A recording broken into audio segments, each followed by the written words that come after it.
আজকে সকাল সকাল একটু রান্নার কাছে চলে এসেছিলাম। মাঝে মধ্যেই রান্না করতে ইচ্ছা করে, যেরকম আজকেও সেরকম করতে ইচ্ছা করেছিল।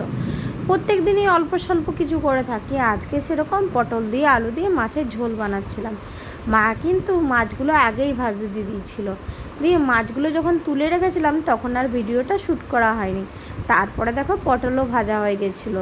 আর এখানে আলুটা প্রথমে ভালো করে ভেজে নিলাম। আলু, পটল, মাছ তিনটে ভেজে একবারে তুলে রেখে দিয়েছিলাম। তারপরে কিন্তু দিয়ে দিয়েছিলাম পেঁয়াজ কুচি। তেলটা একটু বেশ কম পরিমাণেই দিয়েছিলাম প্রথমে। আসলে তেলের আন্দাজটা প্রথমে বুঝতে পারছিলাম না, তার জন্য কিন্তু অল্পখানি প্রথমে তেল দিয়েছিলাম। দিয়ে পেঁয়াজটা দিয়ে ভালো করে ভেজে নিয়েছিলাম তেলের মধ্যে। আর এই পেঁয়াজটা দেওয়ার আগে কিন্তু আমি চিনিও দিয়ে দিয়েছিলাম কিছুটা পরিমাণ, একদমই অল্প, কারণ চিনিটা দিলে তেলের রঙটা বেশ ভালো আসে তার জন্য। আর রান্নার রঙটাও কিন্তু ভালো আসবে সেই জন্যই। এরপরে দেখো আদা, রসুন, টমেটো, কাঁচা লঙ্কা এইগুলো বেটে বেটে আমি তারপরে দিয়ে দিয়েছি।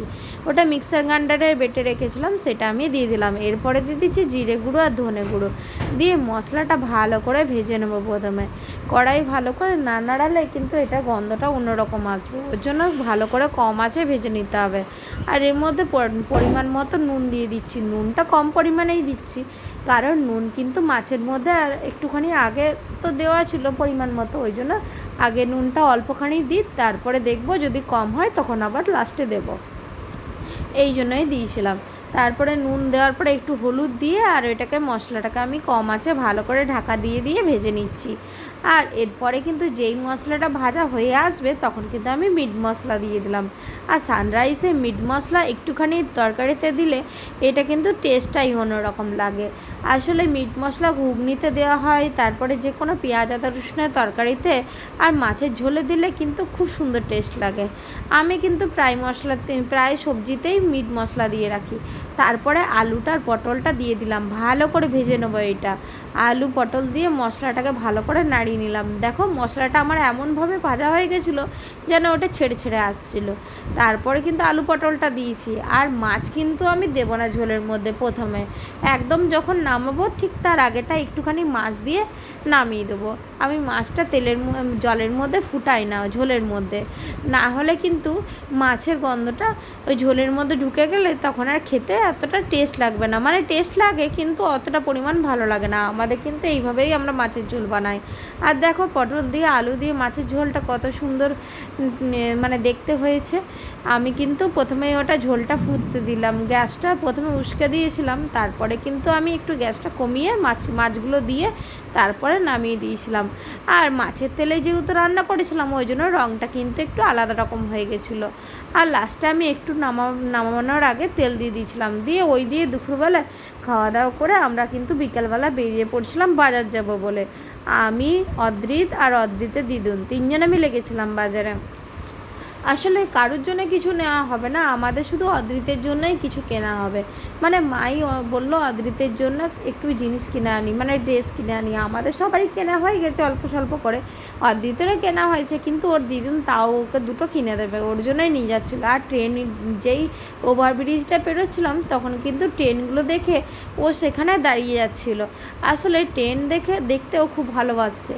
আর ট্রেনে যেই আওয়াজটা যাচ্ছিলো ও বুঝে পাচ্ছিলো না যে কোন দিক দিয়ে ট্রেনটা যাচ্ছে, ওর জন্য অনেকক্ষণ ধরে দাঁড়িয়ে দাঁড়িয়ে ট্রেনটা দেখছিল।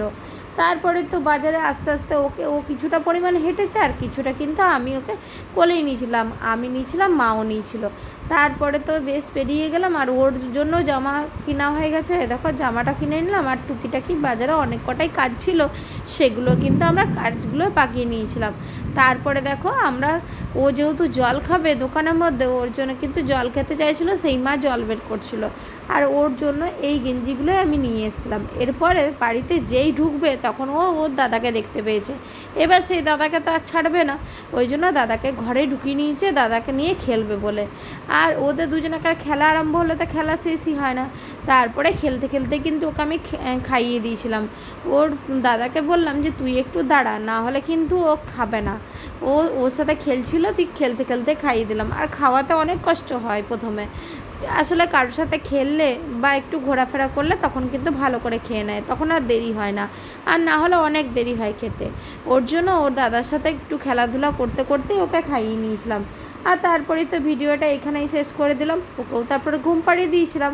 আর আমার ভিডিও তোমাদের কেমন লাগলো তোমরা কিন্তু জানিও। যদি ভিডিও ভালো লেগে থাকে তাহলে লাইক কমেন্ট অ্যান্ড শেয়ার করতে ভুলো না।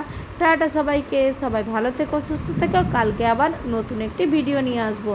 ততক্ষণের জন্য তোমরা কিন্তু সবাই ভালো থেকো। টাটা। আর আমার পেজটাকে যারা এখনও ফলো করেনি তারা ফলো করে দিও।